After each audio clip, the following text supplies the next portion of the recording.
with you. We've got a rack up of the reactors and sites that went through either the early site permitting process or what they call the combined operating license process here in the last 15 years, and so I can give you a more detailed response after the fact.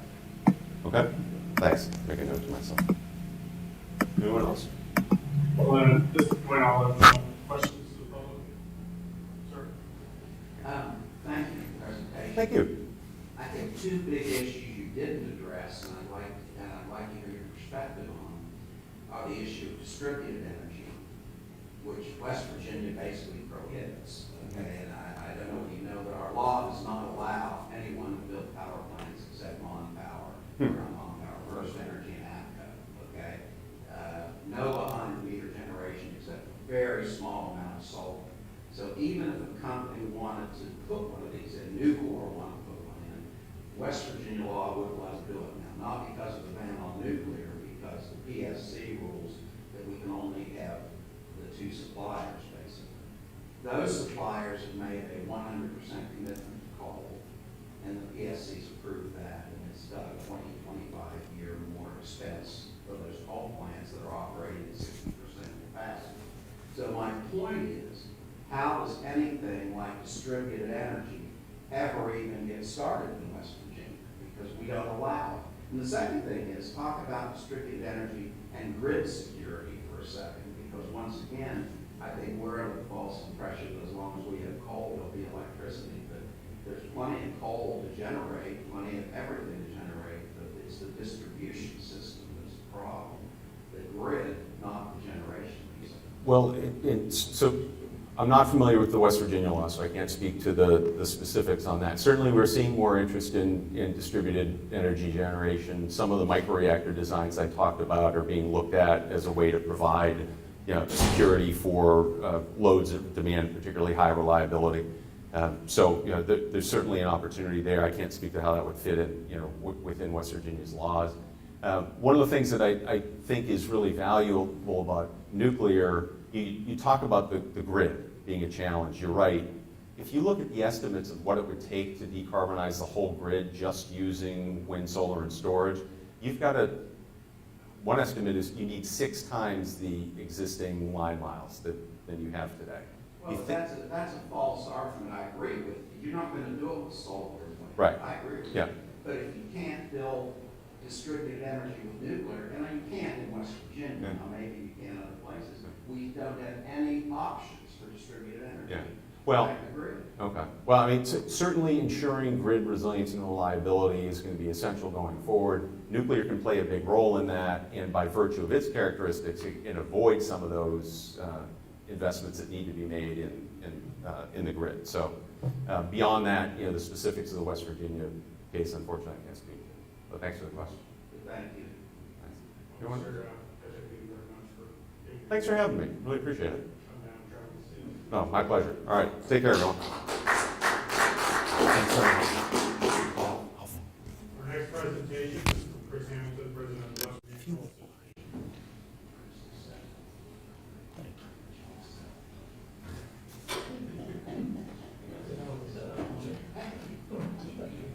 No questions, no questions.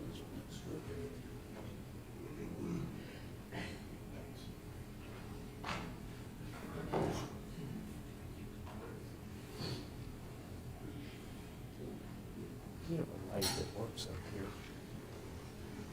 Does this work?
wait for James? Zoom?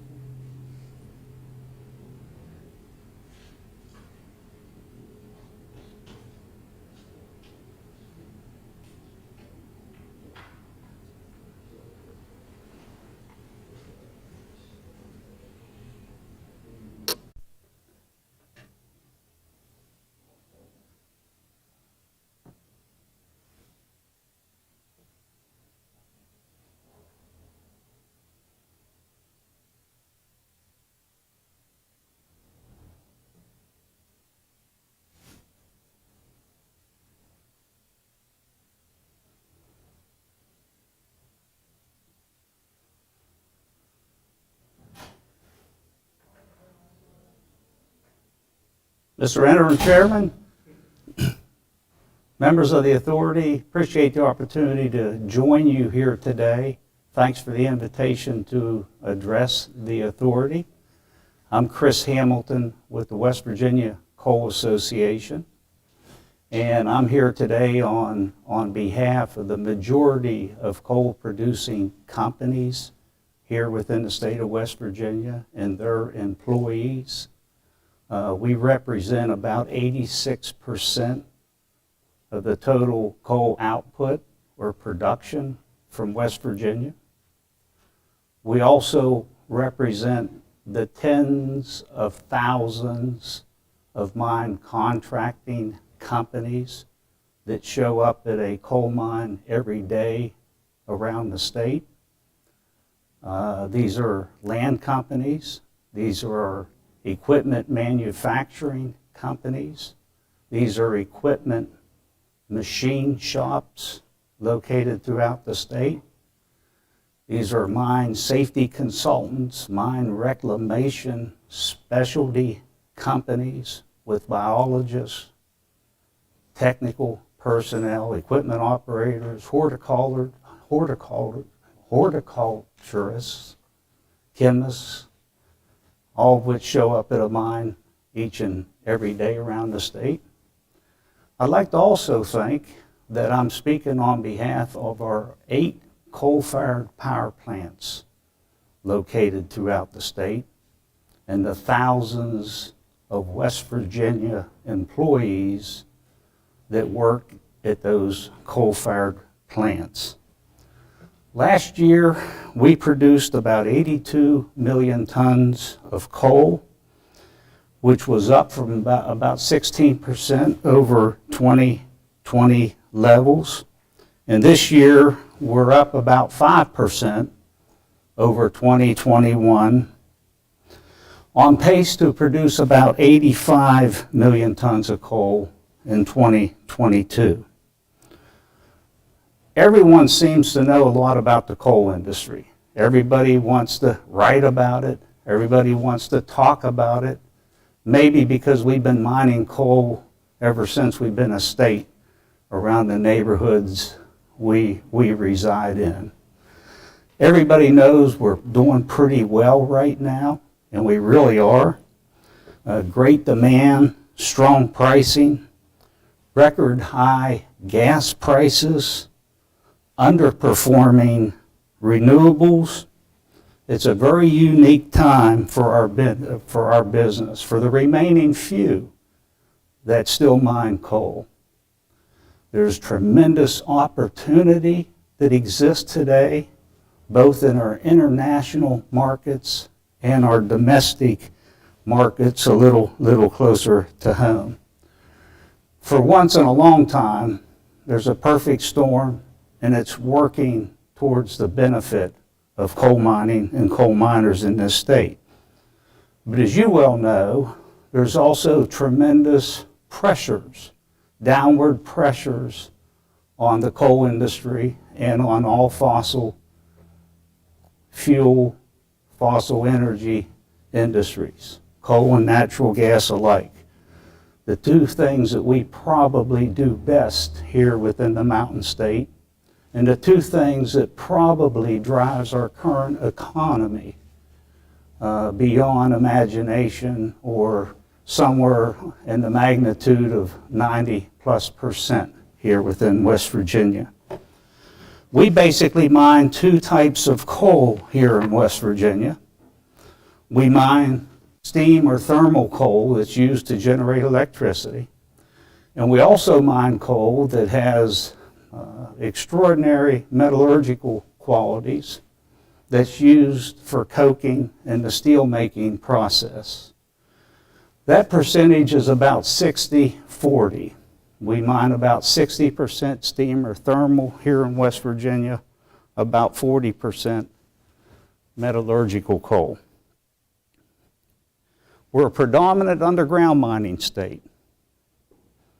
About 80% of our total production comes from underground mining, about 20% from surface mining methods.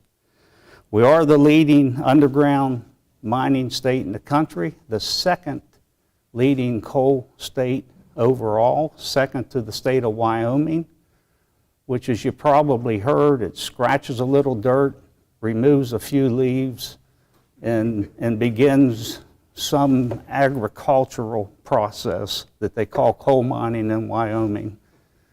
And they remove hundreds of millions of tons of coal every year with 100-foot plus coal seams that are exposed to their mining operators there.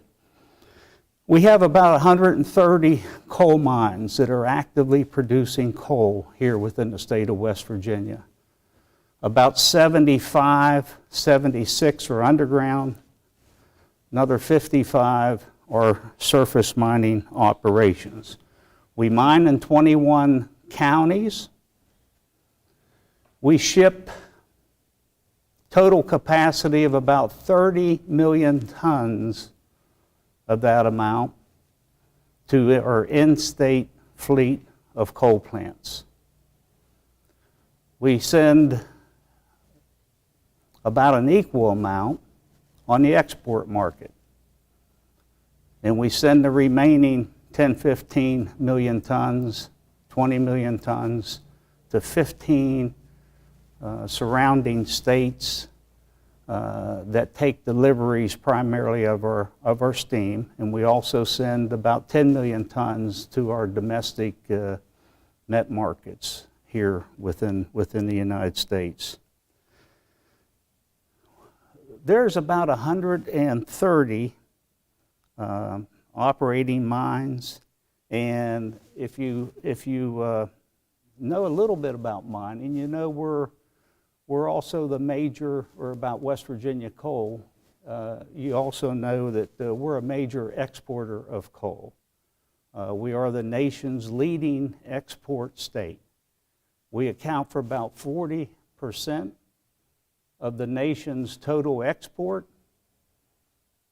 and that number has reached 50% not too long ago.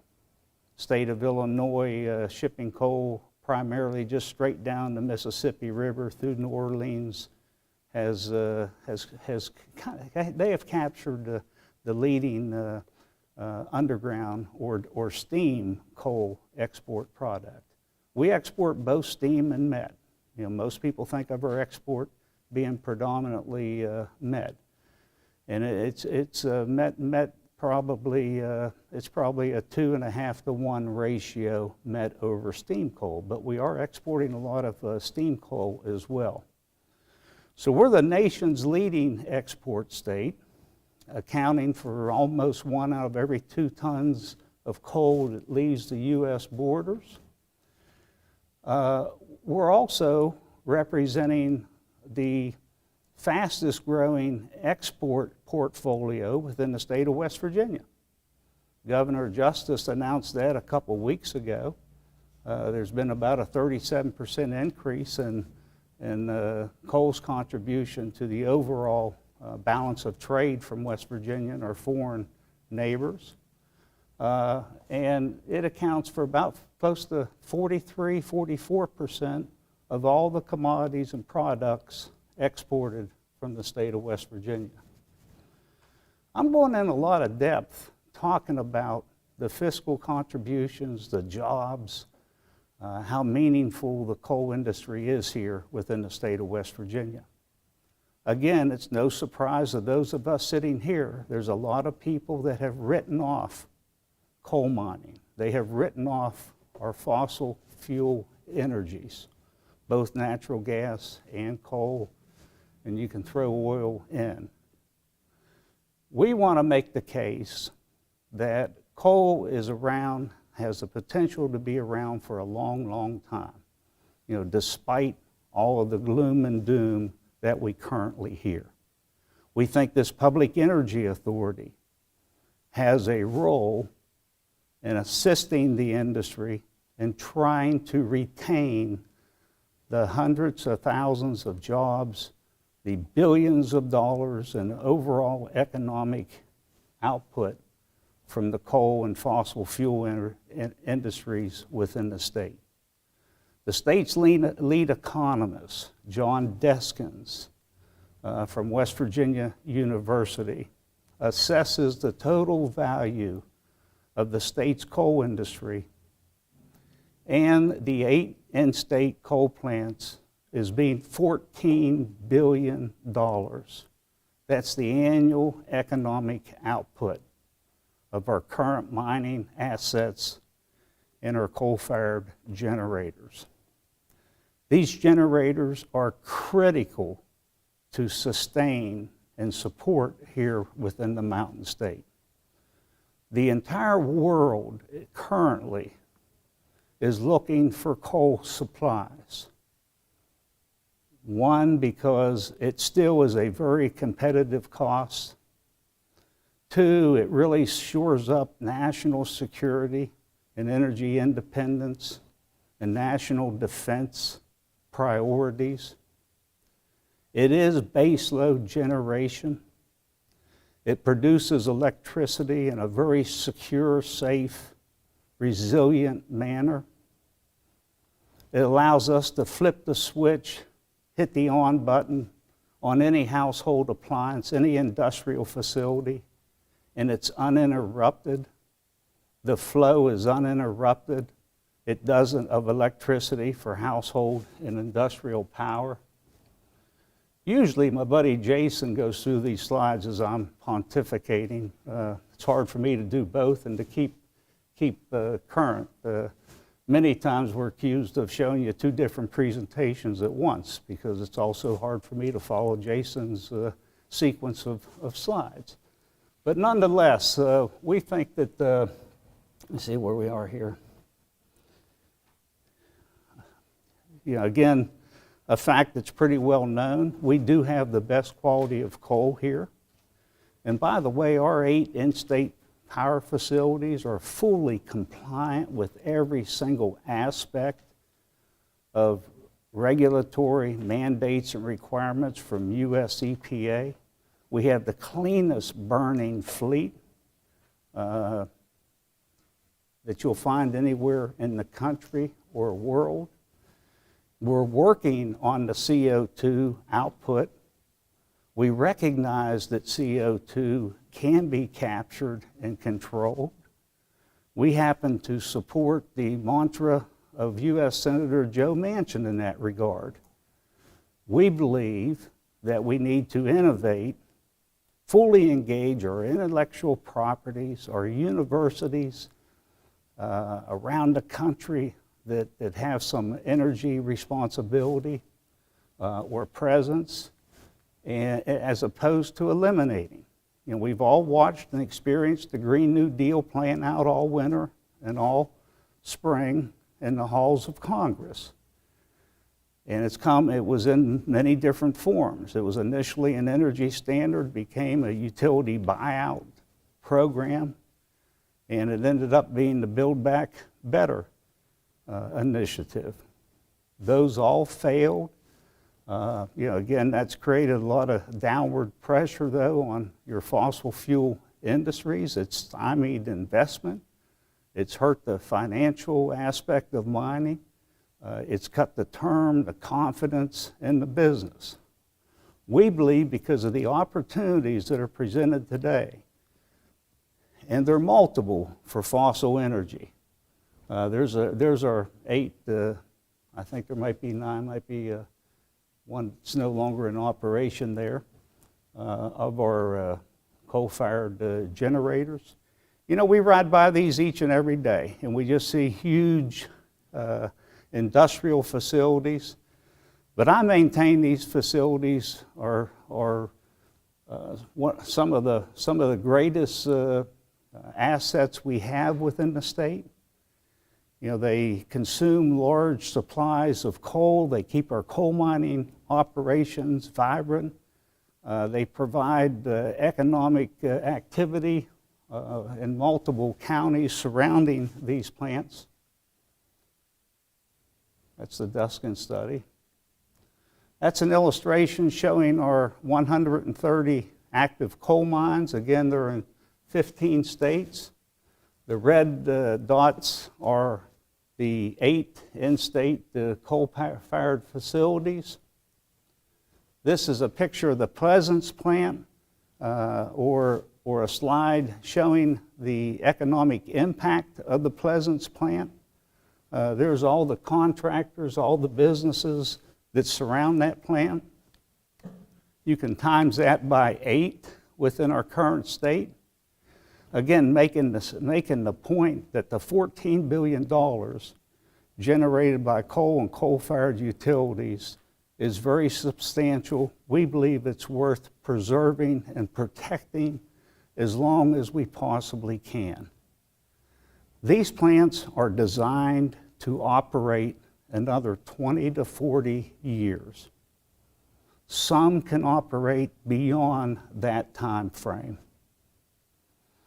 Most have issues. Most could probably consider making a few changes to their system that would prolong the life of the plant. Most of the upgrades needed for these plants are in a state of flux at the current time. You know, because of the capital investment required and because of the term necessary to capture a return on the investment, on the capital investment. No different than active mining operations today. We have this unbelievable opportunity to provide more coal to all 8 of our in-state plants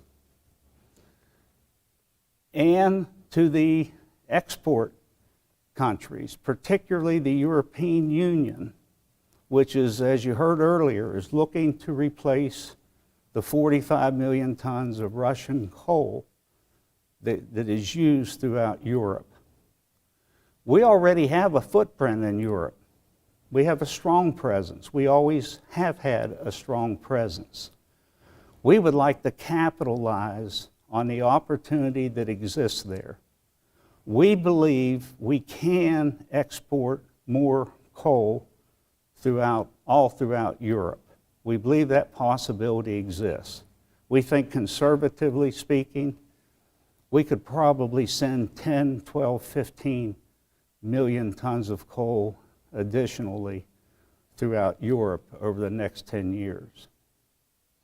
The problem that's going on in Europe is not new, nor did it start with the invasion of Ukraine. Practically every country in Europe was looking for additional coal supplies long before the January invasion of Ukraine. They couldn't get enough coal.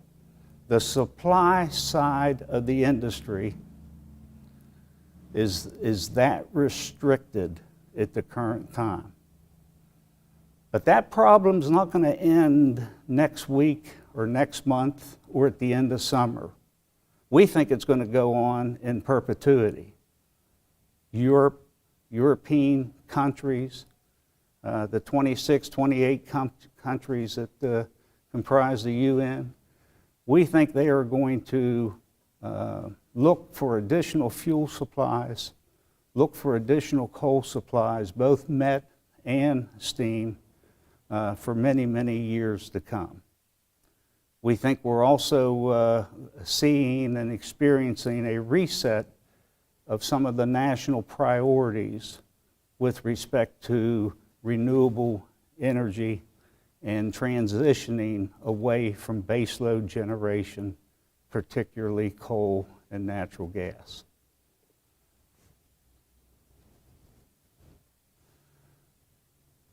That is an illustration depicting the 832 companies that provide services to the active coal mining operations within the state. 832 companies that are licensed by our state to provide services at mining operations. They account for 37,000 employees throughout our state. A little bit about thermal coal production.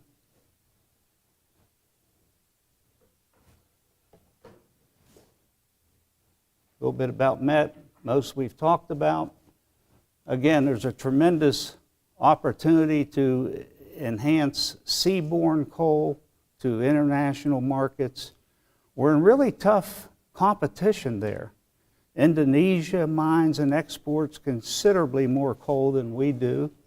Australia mines and sends metallurgical coal, not quite as good as ours. Doesn't have the entire mixture of met options that we provide here. But nonetheless, it's a substantial supplier of metallurgical coal.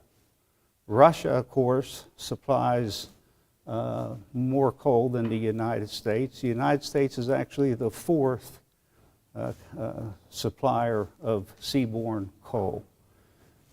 Indonesia's first, Australia, Russia, then the U.S. The opportunities not only are on the export market, but we probably have an opportunity today to provide much more coal to our in-state power facilities. That's a 30 million ton annual market for active steam and thermal operations here within the state. I believe last year we provided 19 million tons. That was actually 2021. This year we're probably on course to supply maybe 3/4 of that. We have dangerously low levels of coal on the ground throughout the state of West Virginia at our coal-fired plants. Dangerously low levels. You know, there used to be a 45, 60-day fuel supply and coal inventory on the ground stored at these plants. Today that number's probably half of that, and it's been close to single digits at a couple of peak times. Both AEP and First Energy are working with our members, with our association, to try to increase those base fuel supplies. Again, our business and industry is hit by many of the same challenges, same concerns. You know, we do have ESG pressures that are restricting the financial options for fossil fuel and mining activities, equipment, manpower, transportation. Rail's been a big issue. We've made some progress recently, but it's still a little bit of a problem today. We can mine all the coal we want, but if we can't ship it, if we can't get it to the end user, it doesn't serve any of us well. So we've been working on that with the railroads, with our government, and there's been some improvement, but it's still a long ways from being able to accommodate increased opportunities that we do have. Again, we have an opportunity to send more coal to Europe. We have an opportunity to send more coal domestically to our in-state coal fleet. And then we have this huge federal infrastructure bill about to be implemented. You all have seen those numbers, the trillions of dollars that's going to be put into road repair, bridge repair, airport repair, all the concrete and steel required will place a lot of strain on domestic steel making, no question about that. In fact, many believe we'll be importing steel, hopefully made with West Virginia coal in some foreign country, to fulfill our infrastructure needs. So there's three glaring opportunities. We've had some discussions with the governor. We've had some discussions with our legislative leaders. We've had some discussions with others to try to provide some assistance to at least internalize this huge opportunity that our basic fundamental industry has here looking forward. We need financial support. We need to try to rebuild the confidence in our industries. We need to accept and recognize that West Virginia coal is clearly a part of our future energy portfolio. It can be just as meaningful as it's been. I would implore you not to read all the headlines, not to buy all the shiny objects that are being floated all around us today. We have a very secure, safe delivery system. It's very cost competitive. It provides and serves all West Virginians extremely well. And there's no other option, no other scenario that retains or provides all the employment and revenue opportunities and results that comes from the coal mining industry. Now, what is not present here, maybe it's embodied within that last one, federal anti-coal policies. Every single business in the world is looking for new employees, at least most businesses. ESG pressures are growing on a lot of industrial base companies. There's a lot of manpower and equipment issues. But the one thing we have is a president, basically, who has announced his plans to transition this country away from fossil energy and to decarbonize the country. That's a pretty heavy hand that we're dealt with, but we think at the end of the day we can overcome that, and we basically believe that the opportunities that we have today to sustain this industry and to grow this industry begs for state involvement. And frankly, we think the entity is the West Virginia Public Energy Authority. We think this is one of the reasons it was created. We think it's one of the reasons it was reactivated, to lend needed assistance to our coal and fossil energy industries. We think that there's an opportunity for the state of West Virginia, through the Public Energy Authority, to emerge as a real leader in national coal and energy forums. The governor, since taking office, and I don't want to dare suggest that there's not a lot of good things being done. This governor has championed multiple pro-coal initiatives since he has taken office. He has also vigorously defended the fossil energy industries. But we don't think it goes very far beyond our chief executive officer. We think there's so much more each and every one of us can do if we really want to try to protect and preserve our coal and natural gas operations and all the jobs that hinge on those two industries. And we think those two industries are going to be around for a long time. There's some of the suggestions that we think that the Public Energy Authority ought to consider going forward. Some of these are statutory mandates. This isn't just Hamiltonism on what the Public Energy Authority ought to do. If you read the body of law that creates the Public Energy Authority, has a very, very strong basis in trying to protect and preserve our fossil energy industries. We have the opportunity, and I think the direction from the statute, to foster and encourage coal development, to secure West Virginia's role as an energy powerhouse, coordinate the output of merchant plants with the regulated fleet. Right now, our utilities are buying power off the PJM at about 3 times the cost of what we can produce it for at these facilities. In some cases, they are buying the power because they've been forewarned not to run your plant at full open capacity during these non-peak times. Save it for, as we get into the hot winter months when all the air conditioners are running around the state at full tilt. So we're buying power.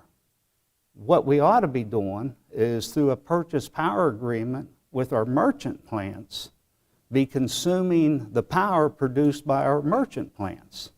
Again, West Virginia coal, West Virginia jobs, it's part of the total system of preserving this system that we have. Public energy authorities also charged with developing short-term, long-term energy strategies. We are for all the above. We truly are. And we see a place for nuclear, we see a place for renewables, we see a place for natural gas, we see a place for biomass. We really do. But when we look at that and embrace it, we tend to put it in conjunction with out there in the future.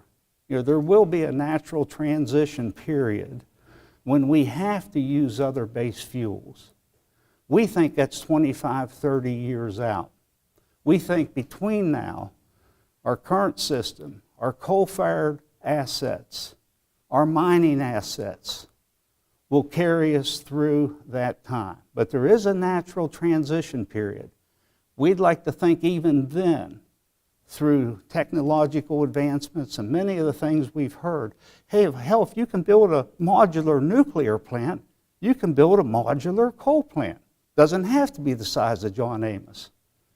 Put it right next to the largest coal reserve. That was the original vision of Archmore when he created the Public Energy Authority. We think the presentation you had last month by former Undersecretary Steve Winberg, Department of Energy. We embrace that. We embrace using coal and biomass. We don't want to try to retrofit John Amos or the Harrison Power Station to do it. Unless we get a $30 billion grant from the federal government. Who knows? Maybe that's on its way too. But nonetheless, we think as the next generation of coal plants, we still ought to use our natural resources here. And we ought to be fighting like dogs and cats in Congress on behalf of our thousands of miners and West Virginians against what this president and others are proposing. And when you talk about this president and others, I probably shouldn't get too political here, but I don't think any of us here, or very few of us here in West Virginia, support the initiatives and programs that has come out of the White House in the last 6 months. Now, what he's talking about doing is basically shutting down every coal plant, shutting down every mining operation, and putting all of our West Virginians out of work.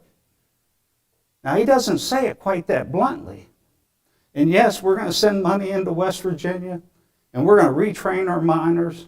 And I heard earlier that might even be able to transfer those skills over into the nuclear industry. Well, we probably could. I don't question that. And yes, 10 years ago, we tried to make them all computer design experts. And 10 years before that, we tried to make them all Maytag repairmen. And 10 years before that, we sent them to air conditioning school. And there was there's been federal dollars in here since President Kennedy to retrain our miners. That is the most honorable profession in the world right now, coal mining. I mean, these are strong West Virginians who love what they do, and they do it with great pride and sophistication. And I'm glad to have the opportunity to talk about those individuals because they are hardworking, they're gun-bearing, they're God-fearing, and they share all the strong principles and morals that you and I do here within West Virginia. We ought to do everything imaginable to keep them employed. They love doing what they're doing, and they do it with great pride. And we have some of the most technologically advanced, modern mining operations using state-of-the-art extractive techniques, fully automated, fully computerized, that you'll find anywhere in the world. And they come from all over the world to see how we do it here. You know, we're not talking about just 20 or 30 dirty-faced coal miners from here somewhere around Charleston. You know, we're talking about an institution and people that are world-class in what they do, and people that have just the utmost competencies and qualifications. A few other slides here about some of the things we think the authority ought to be engaged in. You have copies of these slides. You know, we think the authority ought to become acutely aware of the operational status of these 8 plants. It's to the state's advantage, it's to West Virginia's advantage to keep these humming, to keep these in top-notch operating form. The Pleasance plant, 75, 80 miles north of us, announced a couple weeks ago that it was up for sale. And it also announced that if it didn't have a new buyer, it would probably close it at the end of 2023. Public Energy Authority ought to intervene and become involved. State of West Virginia ought to have first right of refusal to get involved or perhaps acquire an equity position with all 8 plants. You know, especially when you hear things like our top 2 utilities may very well want to be transitioning to a decarbonized fleet as well. Part of the opportunity here, as envisioned by Governor Arch Moore when he created the Public Energy Authority, was to authorize the state and get the state into the actual financing, construction, and operation of its generating fleet. You know, don't leave that to somebody else. We ought to have full control over it here in West Virginia. Now, I'm not quite suggesting that today. But maybe the state ought to consider an equity position in the Pleasance plant. The Marshall County Mitchell plant is also very vulnerable today. It was recently sold to a Canadian firm that has a strong renewable portfolio, and there's concern that that may be up for closure going forward.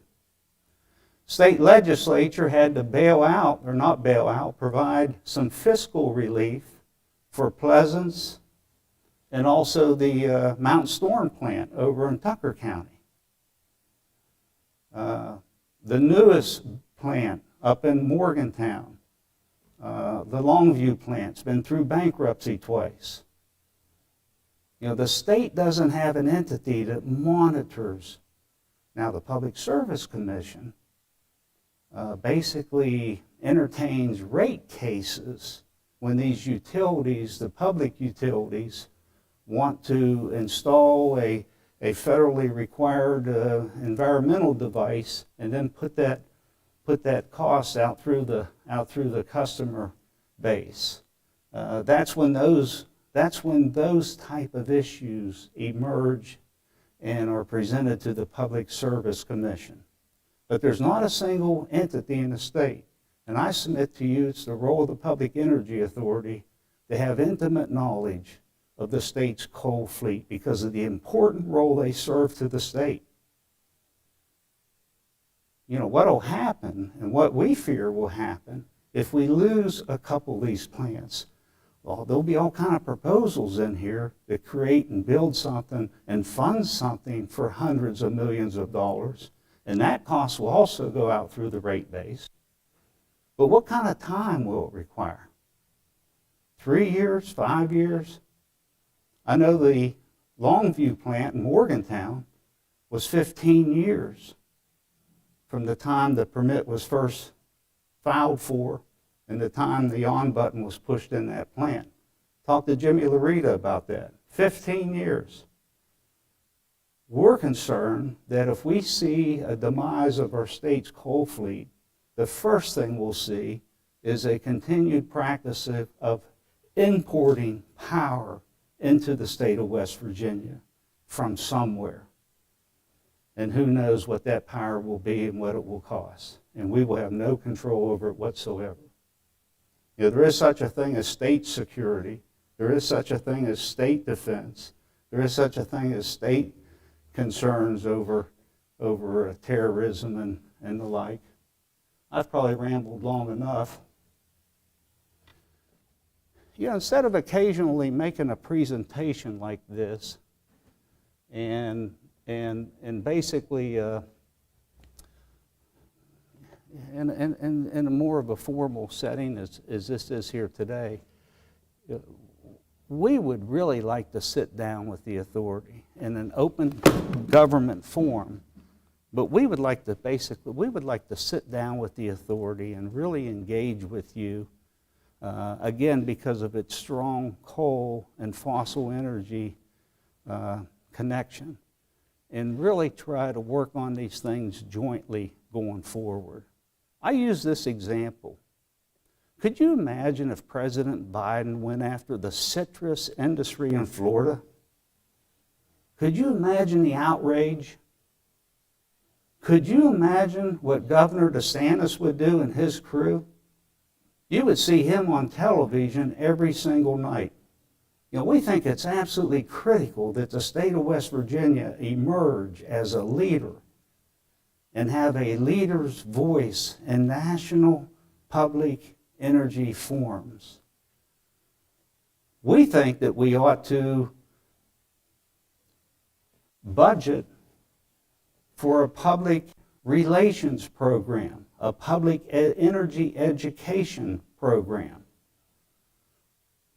We think we ought to arm our elected officials that are out there doing so much for us, you know, like Governor Justice, like Senator Joe Manchin and Senator Shelley Moore Capito, like Attorney General Patrick Morrisey. You know, they're out there on their own defending and pushing back against the crusade against fossil energy.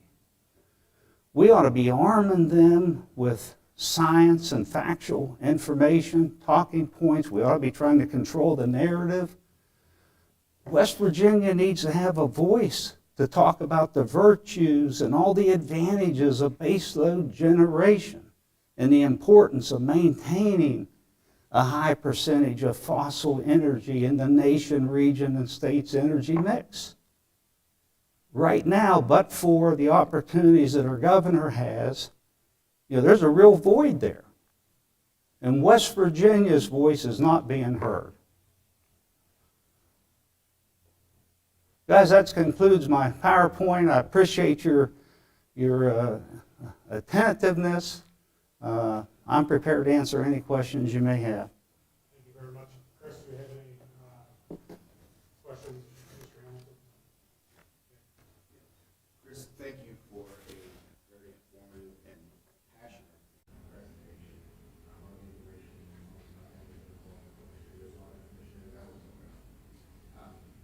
And I'll save some of these comments for later for on the agenda, but I do want to go to one of your comments where you said coal has the potential to be around for a long time. And just so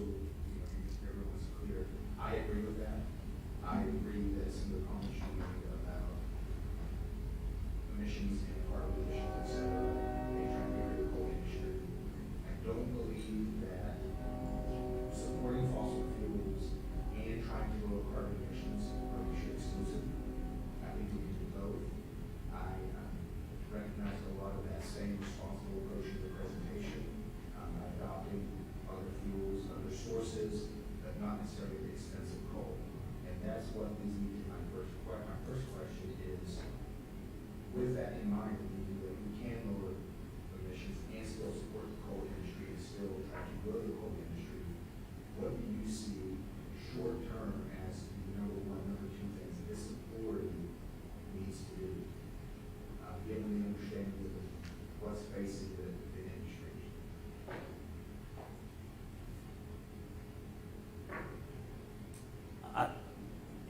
I think we need to try to build confidence.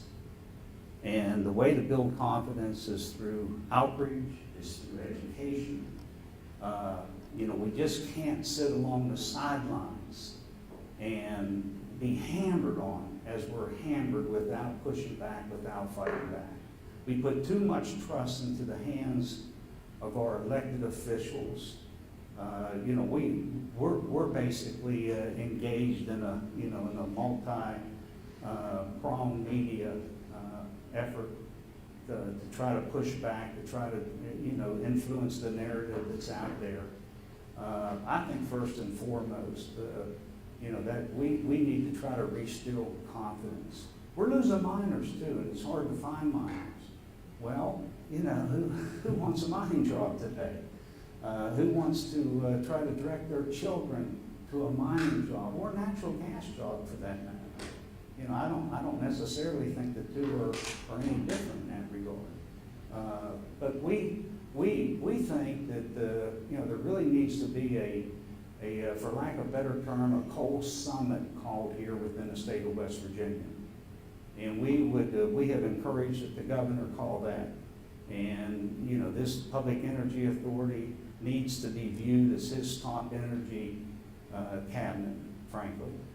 We'd like to see economic development and commerce put a little more time into coal and fossil energy projects as they do trying to lure new businesses and industries in the state to potentially replace some of the fossil energy jobs that we have.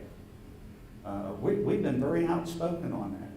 We think everybody can do a little more than what they're doing, if they're truly committed to this industry in this state. That includes myself. There's a little more I can be doing. There's a little more that all of our energy and coal assets can be doing. We need to work a little closer together. Again, and being critical of this administration would be the last thing on earth I would do. Everybody knows that Jim Justice is a pro-coal guy. He has coal assets. And he's been extremely helpful and supportive. He gave a great speech 3 weeks ago at the end of the legislative session, right over in the rotunda, about the opportunities, once-in-a-lifetime opportunities West Virginia has to ship more coal. We need incentives. We need the same menu of incentives that apply to trying to lure and bring new manufacturing into the state. In most of those statutory provisions, it says this is applicable to all manufacturing facilities and processes, but for energy extraction. So, they think there needs to be a state program or strategy on recruiting workers. Every single industrial business is left up to its own devices. We think the industrial manpower needs are so great here in West Virginia across the board that we ought to be actively, personally, I think we ought to take the tourism budget. And now, Chelsea's gonna get real mad if she hears this, and, put a temporary hold on tourism, but put that into a program that is geared towards actively recruiting and retraining and training industrial workers. Is there a factory closing somewhere in Minnesota or in New Mexico that we ought to be there tonight getting those people into West Virginia? And by the way, while you're here working, at a $70,000, $80,000 job, enjoy all our natural beauty and recreational activities on the weekend, as opposed to just trying to bring people in here under the guise of tourism. Let's bring them in here so they can go to work at $75,000 a year. and have that job in perpetuity. I'll try to make it too quick. You may also. I will as well. That was a great answer, I appreciate it. You said you also like more opportunity with the in-state utilities. And I think that's a very big component of what we face and what we can do. Can you give a little more insight on what you mean by that and what this employee can do, or what needs to be done to provide those additional opportunities for additional program sales, utilities, et cetera?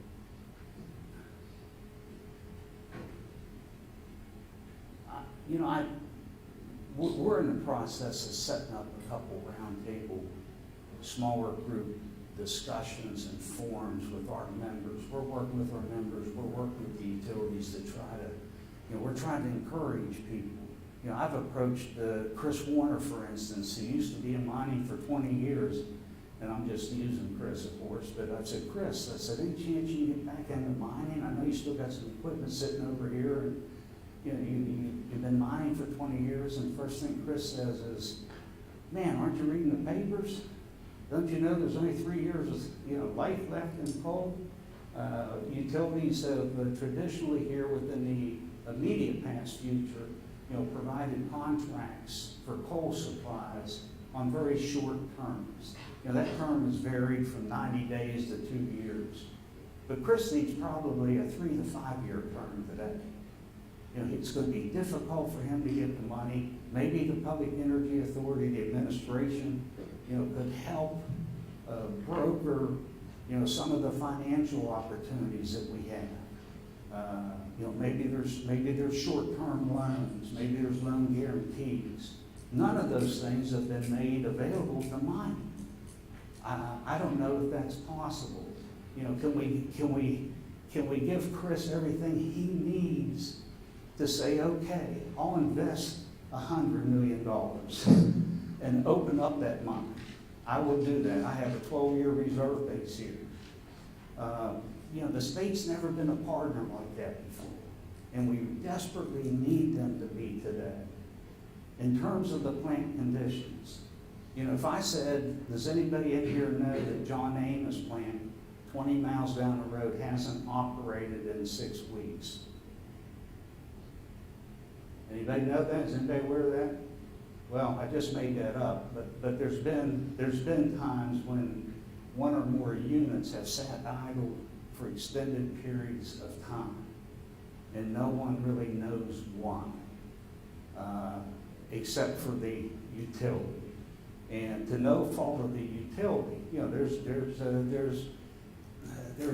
work that goes on, there's modifications that are made, there's fuel supplies that fluctuate that may get into that danger zone where they can't run it. The state, because of the economic importance and all the jobs and all the billions of dollars, the state ought to have a pulse on that.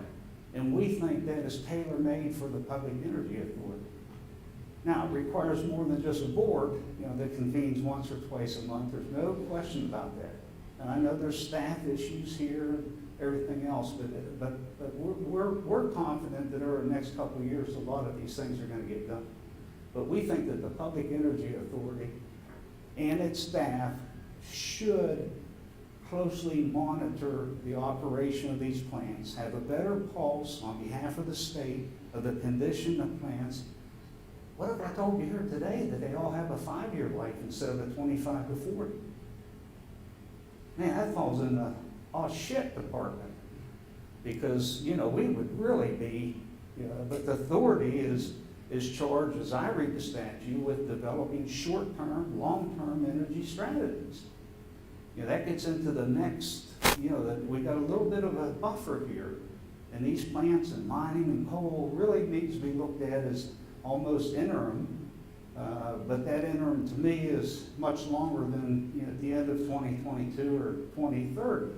It's probably a 25-year lead time for us to be really trying to figure out what makes most sense to pick up that huge void when we get into that natural transition period out ahead of us.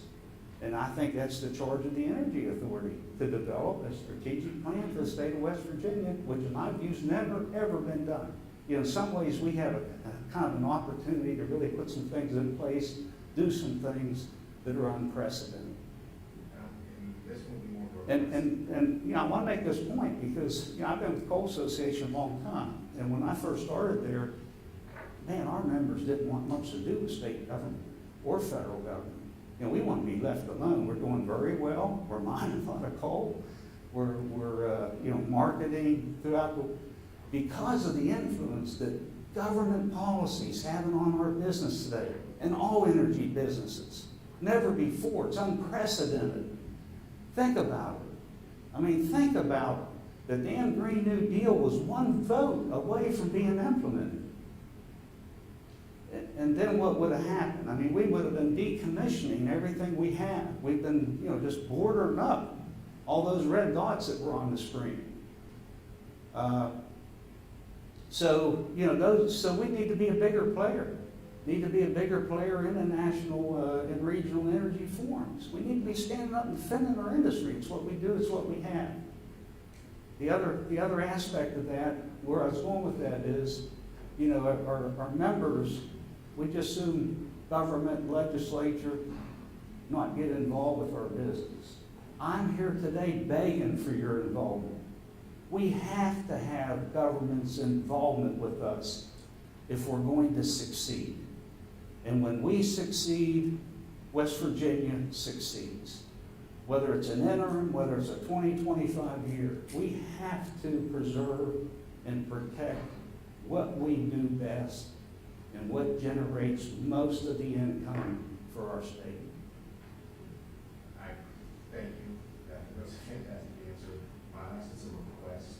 I think the issues you raised are very critical and something that we as a board need to address. And figuring out how and how we do this as quickly as possible is critical. It's something we're going to work on as a board. My request is specifically in regards to utilities, to railroads, the issues that the coal industry is facing in regards to those two entities. If you can be in touch with us and advise us those issues, bring those issues to light for us, and how we be able to further those opportunities with the utilities, resolve those issues with the railroads. If you can advise us of that so we can be part of that conversation and be part of that solution, that would be my request going forward. Thank you. Appreciate that opportunity. I'm sorry, Mr. Chairman, for the long, so sorry about that. Yes, Chris, thank you for the excellent presentation, for the action. Very informative. One question I have, do you have an estimate of the amount of capital that has been invested in the energy facility previously, to meet the requirements, the mission requirements? don't have that number top of my head. I want to say it's certainly in the billions of dollars. And the interesting thing about that is, that's like a mortgage payment. Those capital costs have been put out over the rate base, and they have forever and a day. And the system, that we're talking about, that's incurred those costs. And by the way, every cost isn't something that qualifies to go back over the rate case. I want to make that, Steve Stewart's frowning at, get into the back of the room there. But, it's a system that we've paid for. If we tomorrow elect to go 100% solar, then what we're basically going to do is continue to pay for the first mortgage we have as we make that investment in that new solar build out.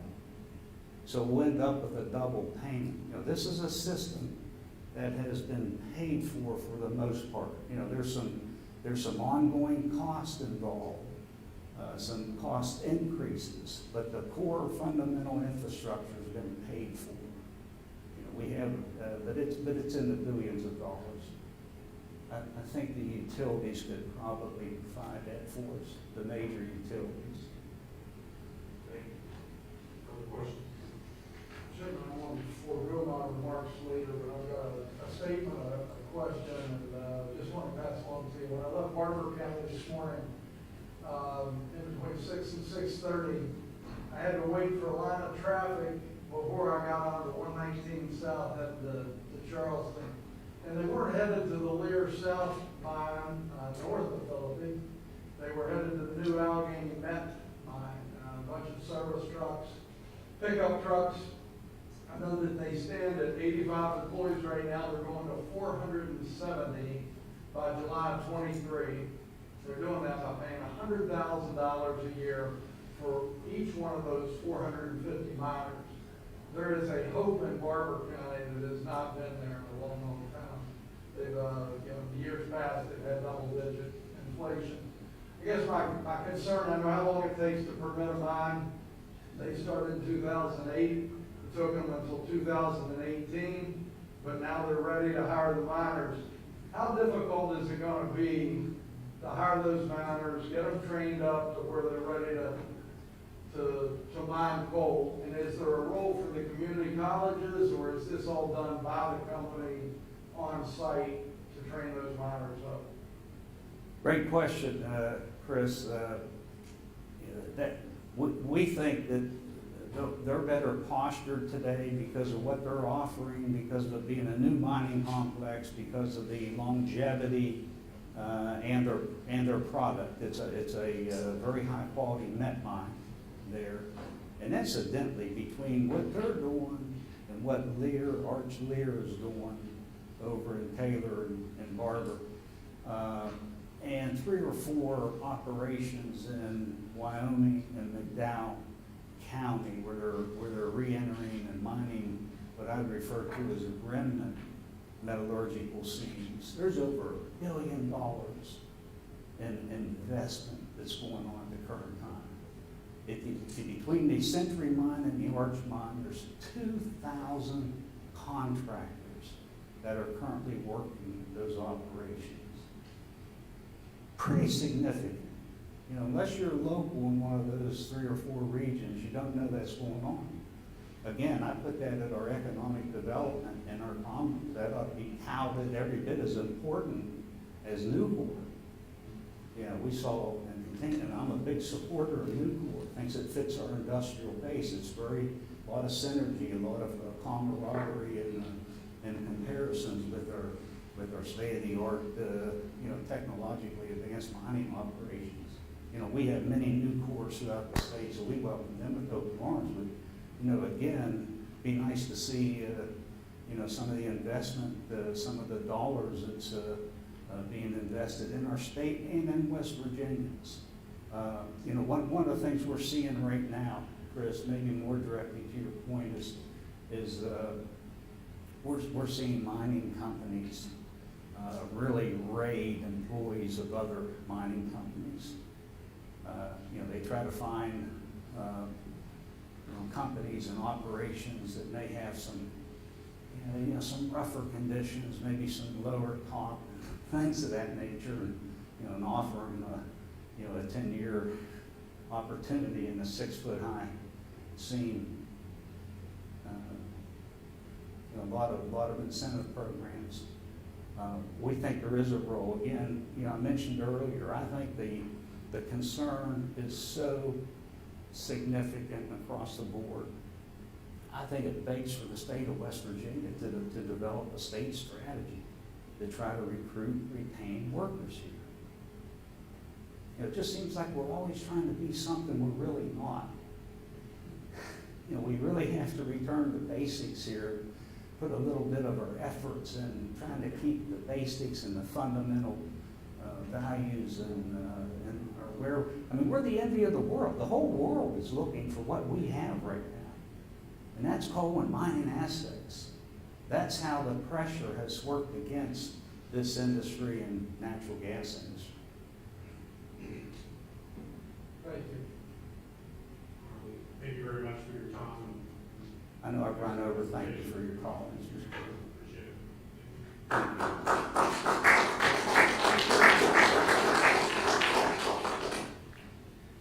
All right, the next item on the agenda is announcements.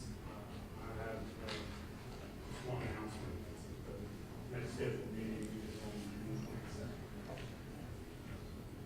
No further announcements. next item, which is remarks by the board.